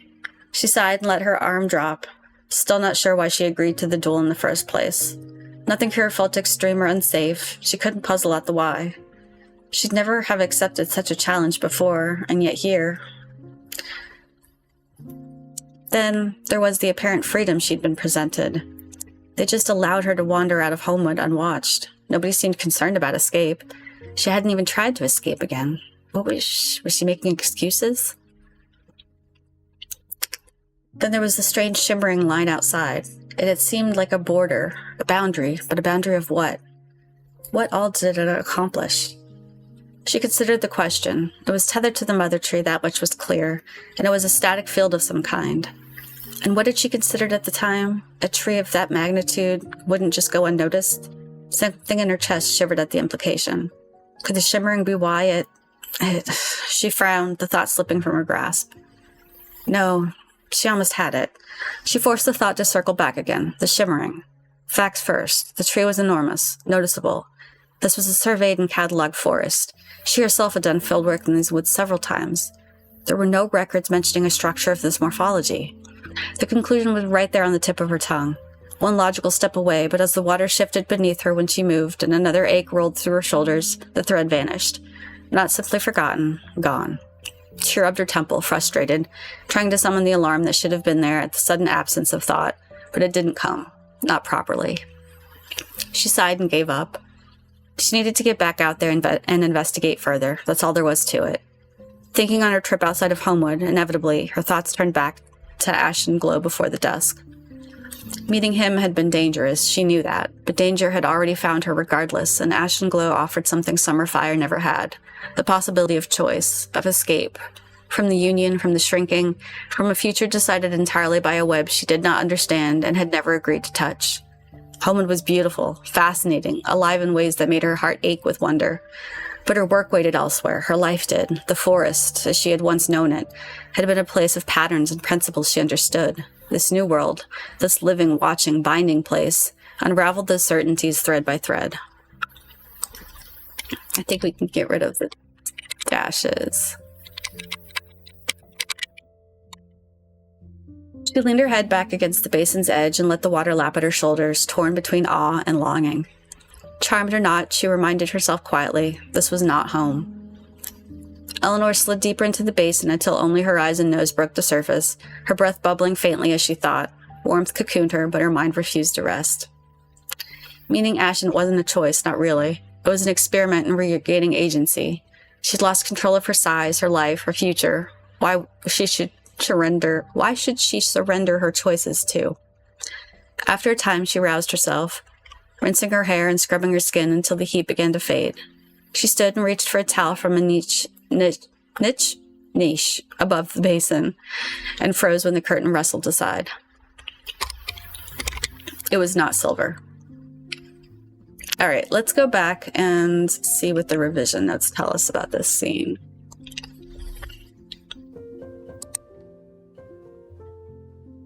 All right, silver escort and room exploration / lattice discovery.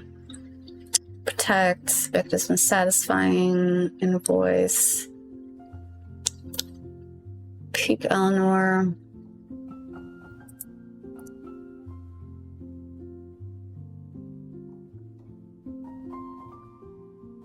Yeah. Something to do. Still not convinced she learned those.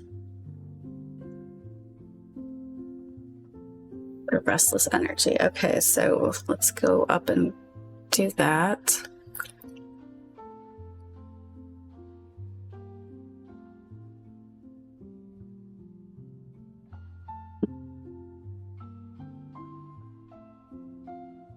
Eleanor took the opportunity to explore her chamber with more care than she had previously, needing something to do with her restless energy.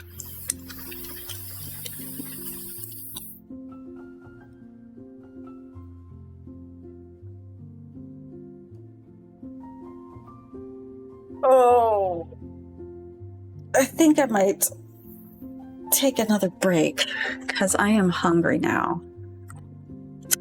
So I'm going to throw up my Be Right Back song, loop it probably a few times, and yeah, I guess I'll return in about 6 minutes. I'll try anyways. So 3 loops. Yeah. All right, be right back.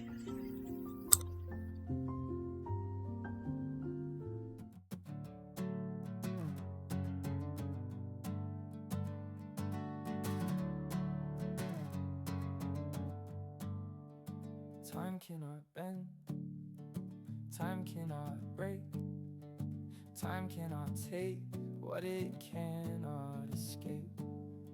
So count down the seconds and watch the hands move, but don't hold your breath lest you wish to remove a few little moments of life. What what's the deal? Who needed them then anyway? That's quite the steal. So hang on one moment, we'll be right back on. Hope it's sooner than later for the end of this song. Just don't be surprised, dear, if you see me repeat everything we've just said till the song is complete. Just don't be surprised, dear, if you see me repeat everything we've just said till the song is complete.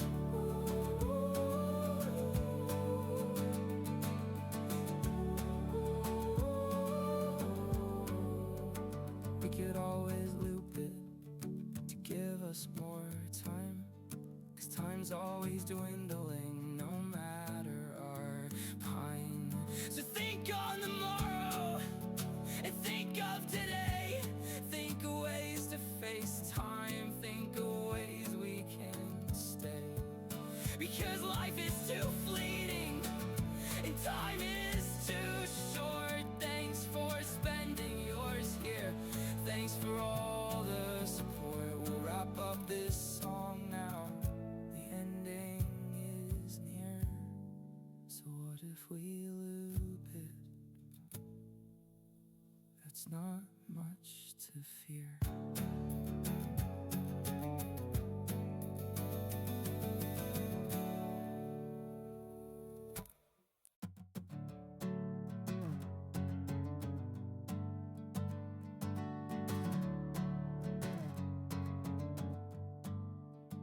Time cannot bend, time cannot break, time cannot take what it cannot escape.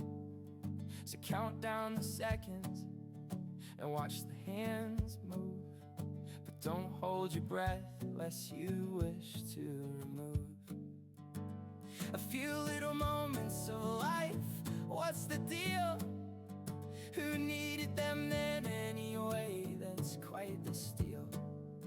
So hang on one moment, we'll be right back on. Hope it's sooner than later for the end of this song.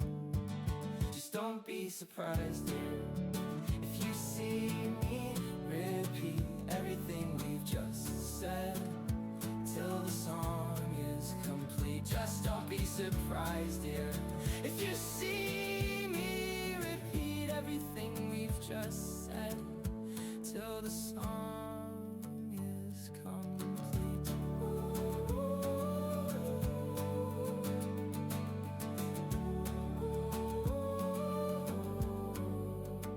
We could always loop it to give us more time, 'cause time's always dwindling no matter our pine.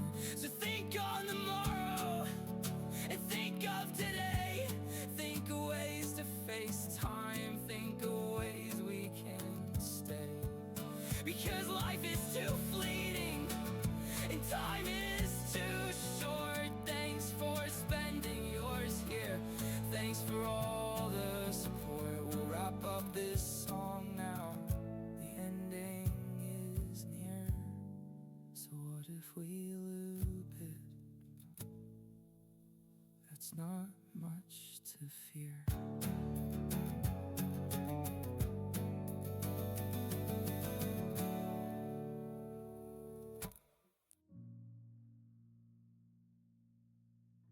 All right, I'm back, sort of.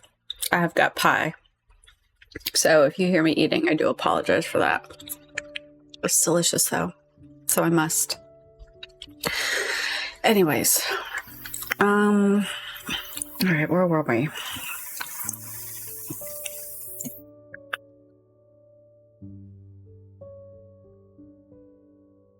All right, I think we are looking at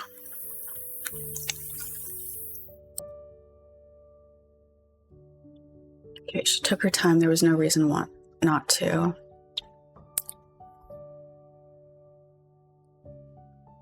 Supposed to cut that.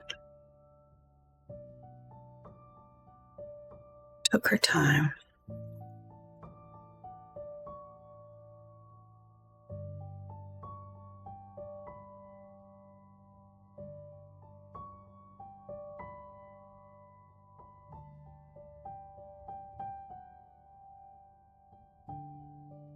So cut that.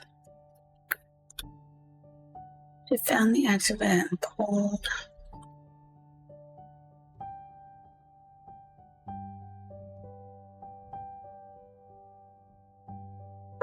Get rid of.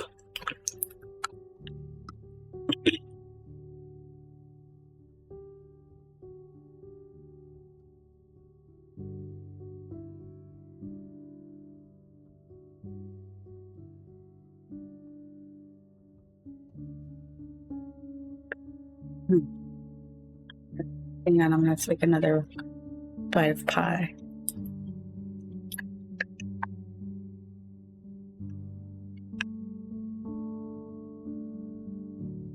All right. It says middle pull release cycle can lose one iteration.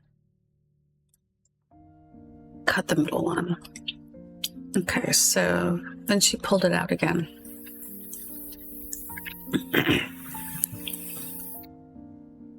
Retracted it. Not because she needed to, but because of the mechanism. Okay. So got rid of that. Got rid of that.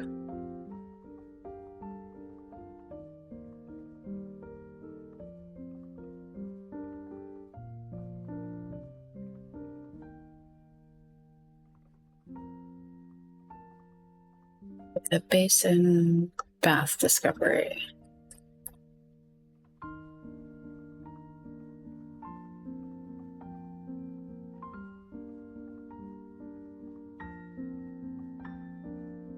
Yeah, I didn't like those metaphors. Sorry, Claude. I got rid of them. All right. Cut revise. She had no idea.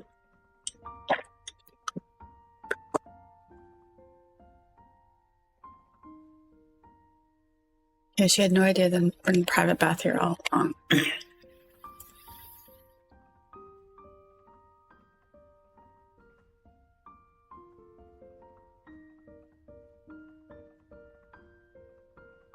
Okay, we'll just cut it.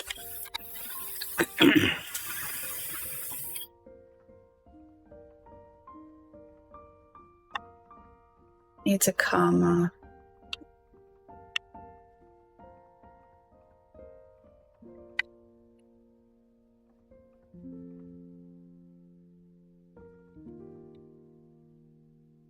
It says it needs to be more so in her register. Okay, and I need to consider whether this is Eleanor's register. She might say something more restrained.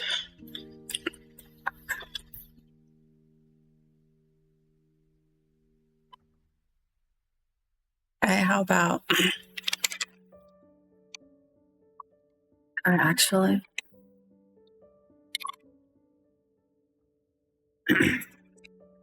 That seems maybe a little bit more within her register.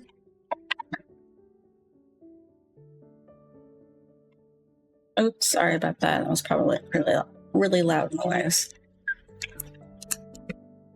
I'm just trying to get another bite of pie.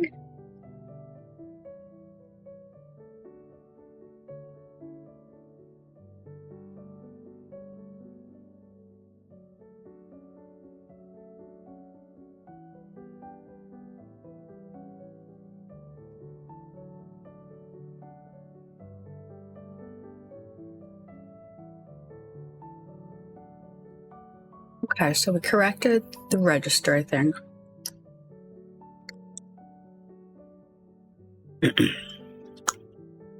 Okay, she looked distressed by the idea.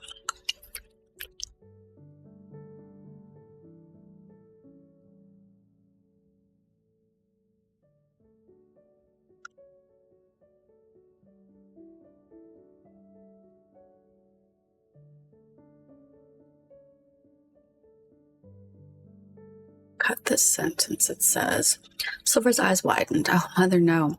I would never be welcomed with it on Homewood.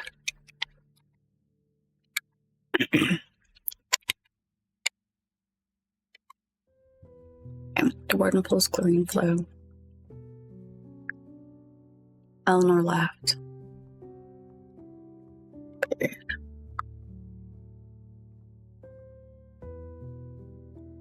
Okay.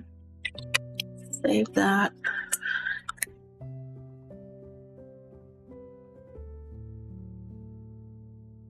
All right. Bath reflection veil thought slip. This is the chapter's most important passage, and it's doing good work, but it needs tightening and one key fix.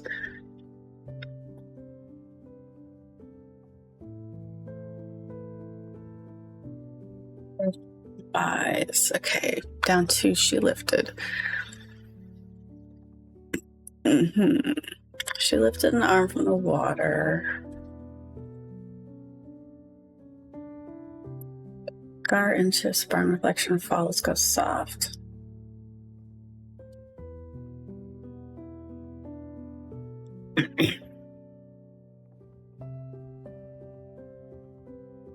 Okay.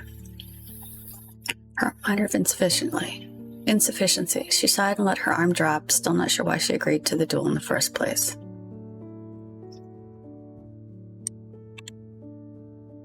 She couldn't puzzle out the why. She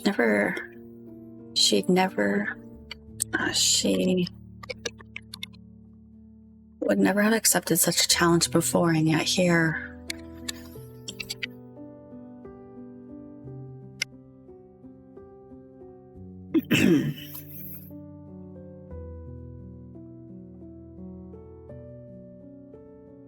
Cut both instances, but then there was...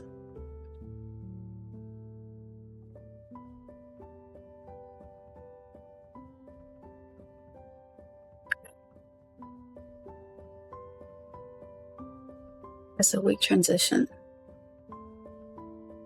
Start with the observations directly. And yet, the apparent freedom she'd been presented, they just allowed her to wander out of Homewood unwatched. Nobody seemed concerned about escape. She hadn't even tried to escape again. Was she making excuses?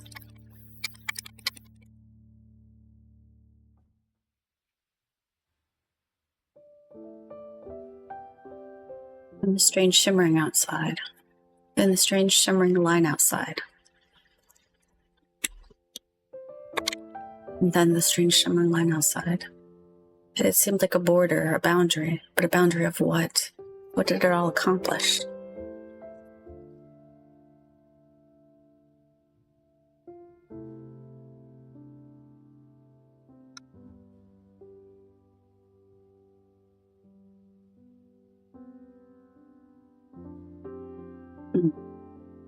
Okay, it thinks I should remove the physical reaction.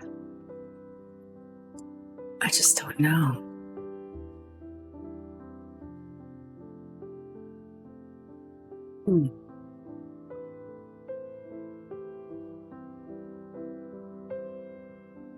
I guess I should remove that, but I like it. Mostly because it's a hint of something else to come. Sorry. More high-reaching.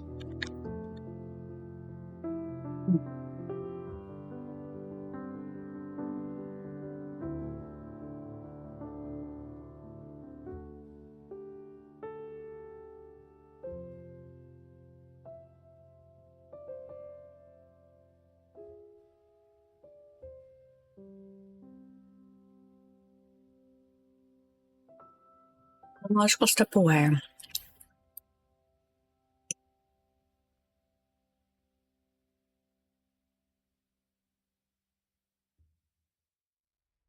Okay, it says to get rid of that. But as the water shifted beneath her when she moved, the thread vanished. Not simply forgotten, gone. Okay. She rubbed her temple, frustrated. This is strong, but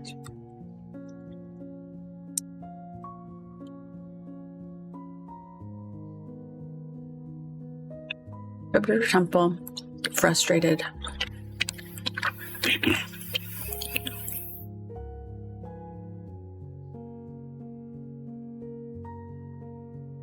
She rubbed her temple, frustrated, waiting for the alarm to arrive. At the sudden absence of thought,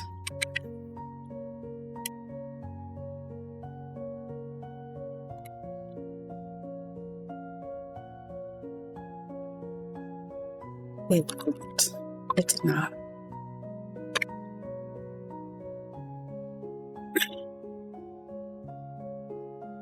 She sighed and gave up. You needed to get back out there and investigate further. That's all there was to it.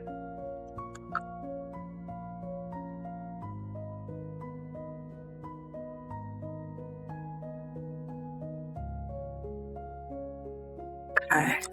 More cuts needed. I think I might have to wrap it up though, man. This has been a long session and we've gotten quite a bit done. So I think I'm gonna wrap it up there. And we'll continue mid-chapter 14 when I pick it up next time, which is probably going to be later today, to be truthful. So, yeah, there might be a secondary session today. Anyways, in the meantime, have a good one, and I will see you in the next one. Bye.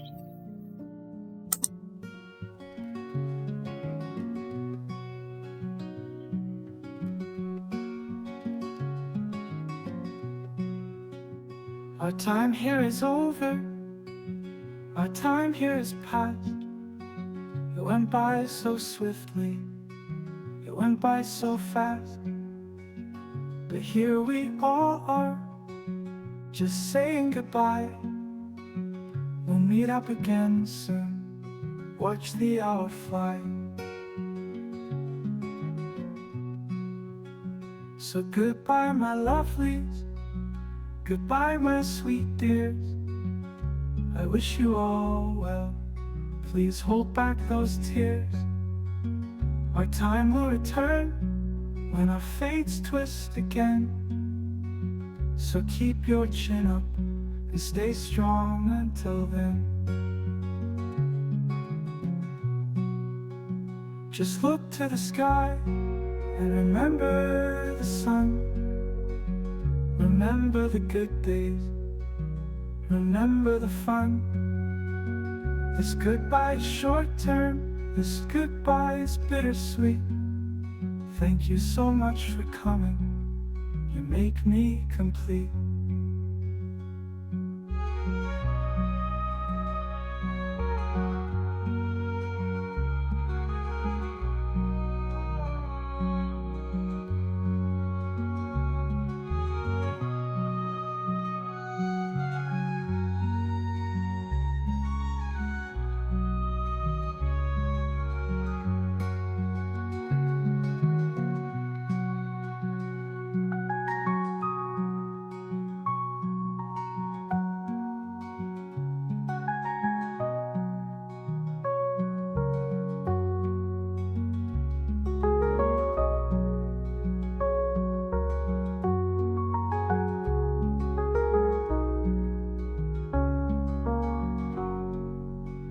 So goodbye, my lovelies.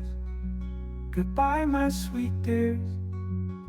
I wish you all well. Please hold back those tears. Our time will return when our fates twist again.